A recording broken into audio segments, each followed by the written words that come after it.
Hey everybody, welcome back to a new video. It's Mike here with Mike's Drones and More, and this is our weekly Q&A channel update. I don't know, we'll call it whatever we call it. But anyway, so just want to thank everybody that put the questions in last week for this week's questions. And make sure, guys, if you have a question, make sure to put it in this video down in the comments for me and use the hashtag QA or Q&A, however you do it, just so I know it is the question of the week. So before we get onto the questions, we're just going to do a really quick update. So really quick here, the racing drone is up and it's flying beautifully now.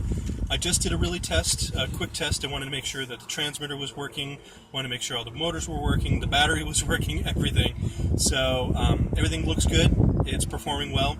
So next week, weather provided, here in Colorado it's been really crummy, and the leaves are falling and turning, so haven't been able to get out and fly. So, but with that also, the FPV video, hopefully weather provided, that will be coming next week. I'll also be doing an FPV video on the Hubsan H1111, that little guy that we did the review on this last week. And I'll be getting the FPV out on that. I don't want to do the FPV in the house. I want a wide open area that you guys can really get a good feel for the camera, and also do a video on the actual FPV monitor itself. So how did you guys like the review of the JJRC H31? That was the waterproof drone. I thought that was pretty cool that it was actually waterproof and it still works. That's actually really cool. So I'm going to leave a little pop-up at the top of the video, guys. It'll be just like a little question, so if you can pop on it and give me your opinions, because that really does matter to me, what you guys think about the videos. And also, what did you guys think of the Hubsan H1111? 1111, 4 ones. I thought it was a pretty cool little nano drone. I mean, it's really cool. Something that's going to be fun for me to fly inside the house when it's like cold, snowing here in Colorado. Depending on your region, I mean, if you're in like California or like down in Florida, it doesn't snow that much, but here in Colorado, we get a lot of snow and it gets really freaking cold, so it's kind of hard to fly your drone out in the cold. So yeah, I'll leave another pop-up for you guys, and let me know what you think about that. So I'm planning on trying to do a lot more FPV and racing content for you guys. Not changing the channel. I'm still going to be doing a lot of the toy reviews as I get them, and other reviews and stuff like that. I just kind of want to change the focus just a little bit to more of the FPV, because I know a lot of people are learning about it, getting into the drone hobby, so I kind of want to cater to everybody. So that's why I've been doing a lot more of that stuff. And I do have another racing drone. It is coming in the mail from GearBest. Sorry about that, it's my hand. My other hand's getting sore here holding the camera. So I've got another race drone that's coming in the mail from GearBest. Hopefully I will get that in next week. I know China is on their national holiday thing or whatever, so it may not come until the following week, so we'll see, but I'll have some videos for you guys.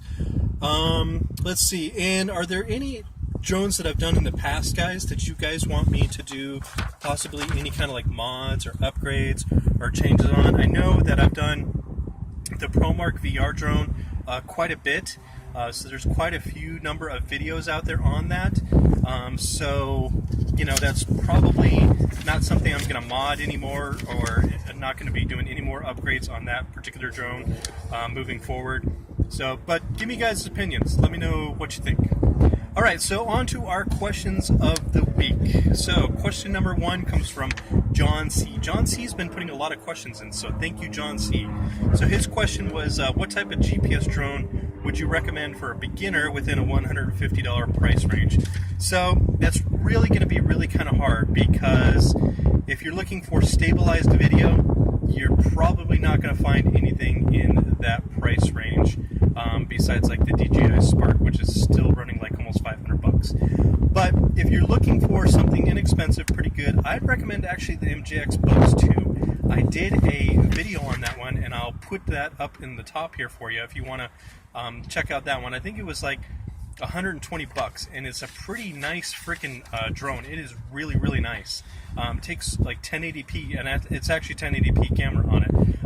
So it takes really decent video and really decent. It comes in like a Wi-Fi version, and it comes in just a camera version. I did the review on the camera version, and the video and the pictures on it were really good. So that's what I thought. So thank you, John, for that question. Next question comes from Brian. I hope I say your name right.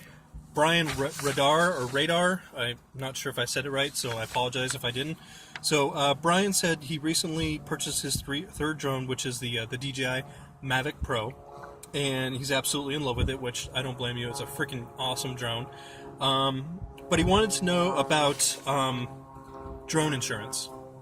So there's not really a whole lot of drone insurance out there right now. And he put in his question, he looked up and found about the State Farm. I tried to research for you, and the only thing I could find also was State Farm. And it's not drone insurance, it's just personal property insurance.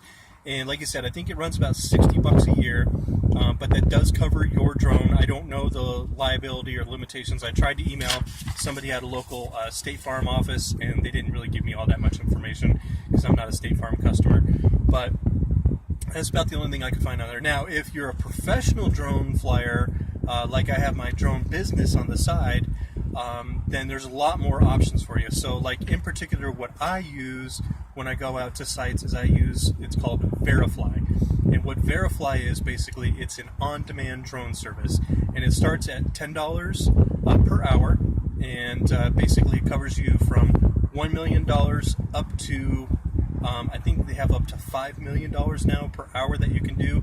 And of course, depending on where you're at, how much coverage you need, everything like that, prices vary, like $10 to $25. But still, $10 to $25 for liability insurance on your drone is not that bad, especially when you're a professional drone pilot doing things like that. So check that out, verifly.com, I think is their website, or just Google Verifly. They're really cool. And they have an app, so you can actually purchase stuff ahead of time. So if you know you've got a drone job coming up in like a couple weeks or something like that, you can actually purchase it ahead of time, which is cool. They just added that on there, which is really nice.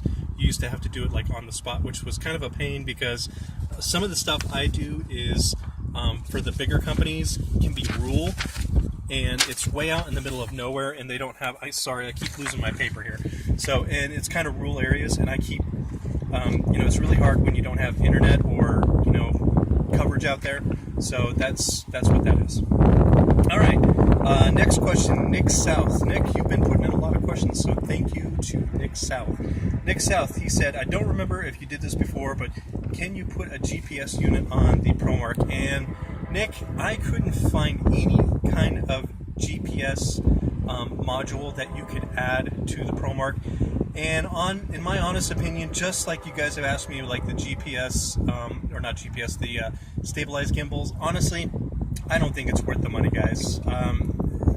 Save your money up and get something better, like even the DJI Spark. I know it's $500, but save your money or even do your own build drone or something like that. I just don't think it's worth upgrading the ProMark to any of those. So hope that answers your question, Nick.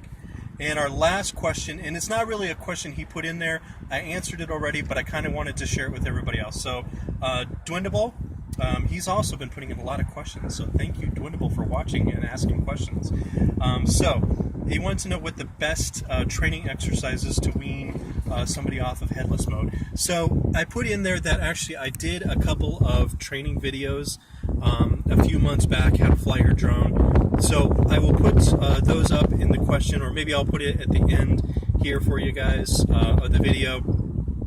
And those are just some exercises that you guys can do to get you used to, flying, to things like that. Because headless mode is great for when you're first starting out, but you definitely don't want to depend on it, because all drones, including DJI, my race drone, if you're going to get into racing, or just any drones in general, they don't use headless mode. They just don't. That's usually a toy drone option. And like I said, it's great for beginners, but it's not good if you're really going to be serious about drones or getting into like drone racing. You really need to learn how to fly your drone and be able to figure out the orientation up in the air. So I will put those either up in a pop-up, or I might put it at the end of the video, so you guys can check those out if you want. So anyway, guys, thank you for the awesome questions. Keep those coming. Again, use the hashtag Q&A or QA for me on the comments if you've got a question for me.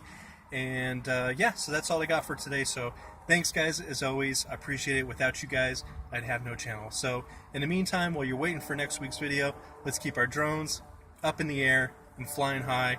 I'll see you guys in the next video. Thank you for hanging out with me this afternoon. You guys have an awesome day. Bye for now.